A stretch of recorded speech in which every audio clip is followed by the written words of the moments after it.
आज हाम्रो सानो बाबु रेयान्सको जन्मदिन मनाउँदैछौँ।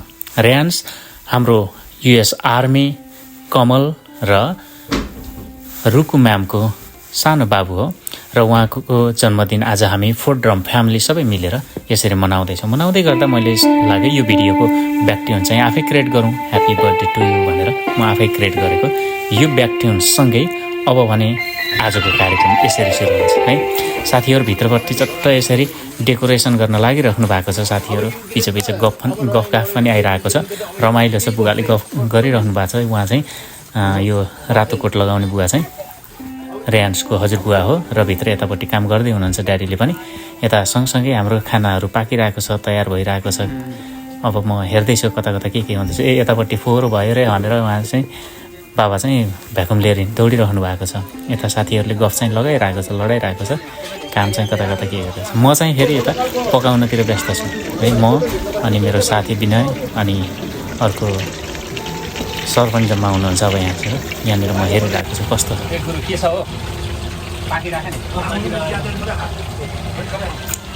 ल मेरो काम चाहिँ यहाँनिर आज पकाउने काम परेको छ। म उति साह्रो मिठो त खाना बनाउँदिनँ। घरमा चाहिँ धेरै खाना मिठो बनेन भनेर गुनासो आइरहेको हुन्छ। सँगसँगै यतापट्टि बाहिरपट्टि साथीहरूले यो हिउँ एकदमै धेरै परिरहेको थियो हाम्रोतिर। अनि साथीहरूले पार्किङ लट चाहिँ नपुग्ने भयो पार्किङ गर्न गाडीहरू आउने भनेर हेमु सर र कमल सर चाहिँ यतापट्टि लागिरहनु भएको छ। त्यसैमा फेरि अन्जन पनि थपै छ, गफ चाहिँ लगाइरहेको छ सोल्टीले होइन। यहाँनिर चाहिँ यो हिउँ फाल्यो भने पछाडि गाडीहरू एक्सेस गर्न सजिलो हुन्छ भनेर यतापट्टि साथीहरूले लागि परिरहेको छ है। फेरि हामी चाहिँ यता खाना पकाउनेतिर उहाँ चाहिँ अन्जनको बाबा, उहाँलाई चाहिँ एकदम धेरै खाना पकाउन सम्बन्धी 1 नम्बर आइडिया हुँदो रहेछ उहाँलाई। अनि उहाँले चाहिँ यो राम्रो भयो भएन आदि इत्यादि चाहिँ सबै कुरा भनिराख्नु भएको छ, हामीले सिकाइराख्नु भएको छ।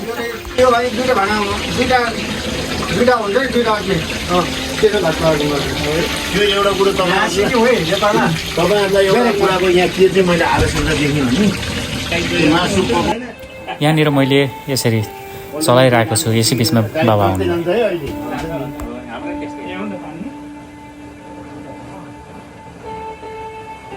यत्तिकैमा भित्र चाहिँ सबैजना साथीहरू जम्मा भएर चाहिँ बर्थडे मनाउन सुरु गर्ने बेला भइसकेछ।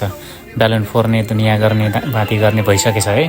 सबजना चाहिँ पुरा एक्साइटेड छ जन्मदिन मनाउनलाई। ल हेरौँ।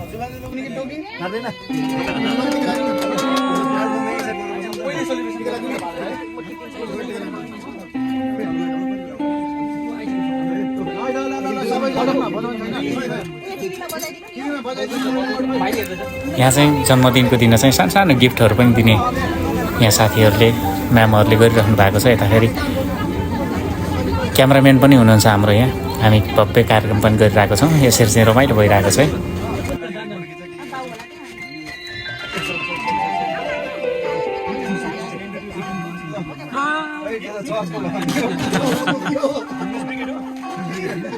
बर्थडे बोय चाहिँ उता केक चाहिँ चुस्न चाहिँ मस्त है, चम्चामा राखेर केक चाहिँ खाना मस्त एकदम के भन्छ केक लभर रहेछन् बाबु चाहिँ।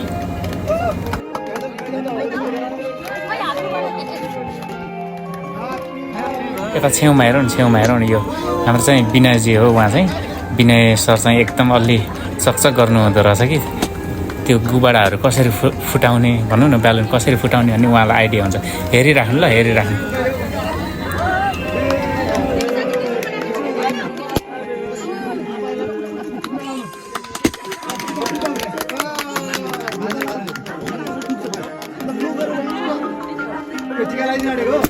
यहाँ हेरौँ ल, यो रमाइलो चाहिँ हेर्नुपर्छ। ब्यालुन कसरी फुटाल्ने भन्ने कुरा त्यसरी। लु यो चाहिँ भयङ्कर रमाइलो भइरहेको थियो हाम्रो चाहिँ ब्यालुन फुटाउने क्रममा चाहिँ। हेरौँ है अर्को पनि।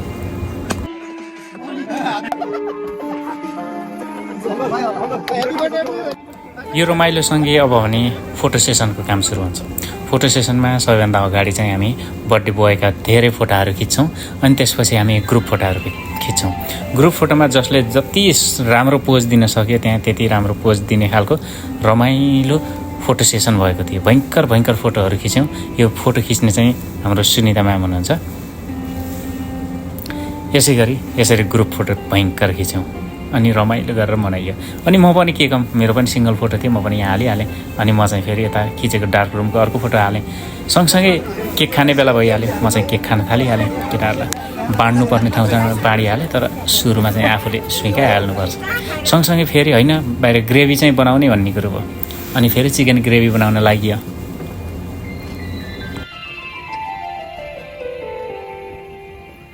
यत्तिकैमा म यसो भित्र गएर हेरेको के गर्दैछन् साथीहरूले भनेको, पुरा अन्जन त हातमा बियर थामेर डान्स देखाउन रेडी भएको हुँदो रहेछ।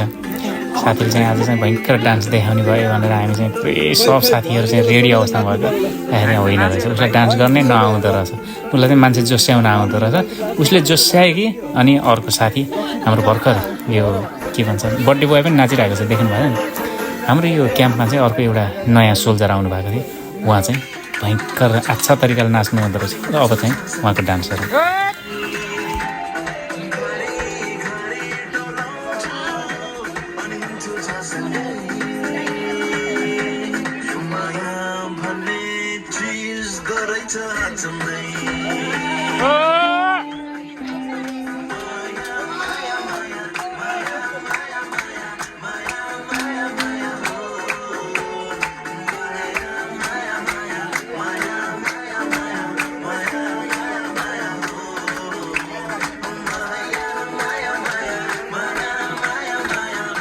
यो डान्सको चाहिँ तपाईँले रेटिङ दिनु पऱ्यो भने कति दिनुहुन्छ? 10 मा है, तपाईँले कमेन्ट गर्नु होला। धेरै राति परिसकिसकेपछि घर जाने मान्छे गइहाल्नुभयो, अनि बाँकी रहेका हामीहरू चाहिँ फेरि ल अब चाहिँ तास खेलेर भयो भने राति बिताउने भन्ने कुरो हो। हामी चाहिँ अब तास खेल्न लाग्यौँ। साथीहरू त पैसैको निकालेर फेरि दसैँमा जस्तै गरेर यसरी तिहारमै जस्तै गरेर खेल्न थालिसके। आम्मा हामी यसरी चाहिँ रातिको धन्य 2 बजेसम्म चाहिँ खेल्यौँ। तर यो चाहिँ भनेको चाहिँ हामीलाई भोलि चाहिँ कतै जानु छैन, केही छैन, आनन्द चिल पाराले चाहिँ यसरी चाहिँ जन्मदिन मनाइयो, पनि रमाइलो पनि भयो। धन्यवाद यो भिडियो हेरिदिनु भएकोमा।